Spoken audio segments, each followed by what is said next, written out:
O Father, what intends thy hand, she cried, against thy only son? What fury, O son, possesses thee to bend that mortal dart against thy father's head? And know'st for whom? For him who sits above and laughs the while at thee ordained his drudge, to execute whate'er his wrath, which he calls justice, bids. His wrath which one day will destroy ye both. She spake, and at her words the hellish pest forbore, and these to her Satan returned. So strange thy outcry, and thy words so strange thou interposest, that my sudden hand prevented spares to tell thee yet by deeds what it intends, till first I know of thee. What thing thou art, thus double formed, and why in this infernal vale first met thou call'st me father, and that phantasm call'st my son? I know thee not, nor ever saw till now sight more detestable than him and thee. To whom thus the portress of Hell Gate replied, Hast thou forgot me then? And do I seem now in thine eyes so foul, once deemed so fair in heaven, when at the assembly and in the sight of all the seraphim and thee combined in bold conspiracy against heaven's king, all on a sudden miserable pain surprised thee, dim thine eyes and dizzy swum in darkness, while thy head flames thick and fast threw forth, till on the left side opening wide, likest to thee in shape and countenance bright, then shining heavenly fair, a goddess armed, out of thy head I sprung. Amazement seized all the host of heaven, back they recoiled afraid at first, and called me Sin, and for a sign portentous held me. But, familiar grown, I pleased, and with attractive graces won the most averse, thee chiefly, who full oft thyself in me thy perfect image viewing, becamest enamored, and such joy thou took'st with me in secret, that my womb conceived a growing burden.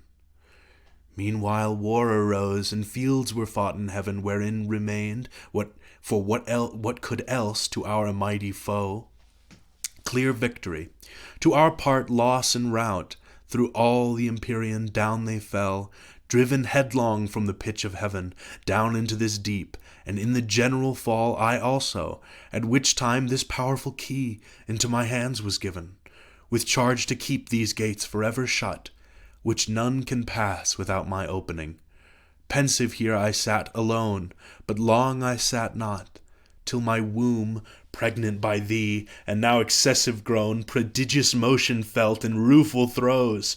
At last this odious offspring, whom thou seest, thine own begotten, breaking violent way, tore through my entrails, that with fear and pain distorted all my nether shape thus grew transformed.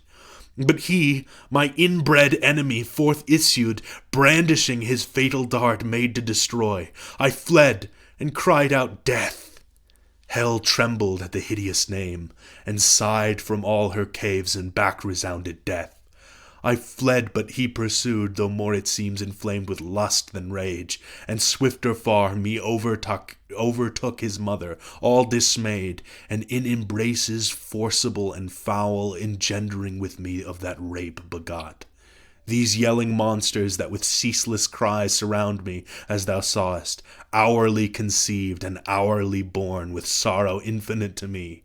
For when they list into the womb that bred them, they return with howl and gnaw my bowels their repast. Then bursting forth afresh with conscious terrors, vex me round, that rest or intermission none I find. Before mine eyes in opposition sits grim death, my son and foe, who sets them on, and me his parent would full soon devour for want of other prey, but that he knows his end with mine involved, and knows that I should prove a bitter morsel and his bane, whenever that shall be, so fate pronounced. But thou, O Father, I forewarn thee, shun his deadly arrow, neither vainly hope to be invulnerable in those bright arms, though tempered heavenly, for that mortal dint, save he who reigns above, none can resist. She finished, and the subtle fiend his lore soon learned, now milder, and thus answered smooth, Dear daughter, since thou claim'st me for thy sire, and my fair son here show'st me. The dear pledge of dalliance had with thee in heaven, and joys then sweet, now sad to mention, through dire change befallen us unforeseen, unthought of. No, I come no enemy, but to set free from out this dark and dismal house of pain, both him and thee, and all the heavenly host of spirits that in our just pretenses armed, fell with us from on high. From them I go, this uncouth errand soul, and one for all myself expose, with lonely steps to tread the unfounded deep, and through the void immense to search with wandering quest a place foretold, should be, and by concurring signs ere now created vast and round a place of bliss in the pure isles of heaven, and thence placed a race of upstart creatures to supply perhaps our vacant room, though more removed, least heaven surcharged with potent multitude might hap to move new broils. Be this or aught, then this more secret now designed, I haste to know, and this once known shall soon return, and bring ye to the place where thou and death shall dwell at ease, and up and down unseen wing silently the buxom air embalmed with odors. There ye shall be fed and filled immeasurably. All things shall be your prey. He ceased, for both seemed highly pleased, and death grinned horrible a ghastly smile to hear his famine should be filled, and blessed his maw. Destined to that good hour, no less rejoiced his mother bad, and thus bespake her sire.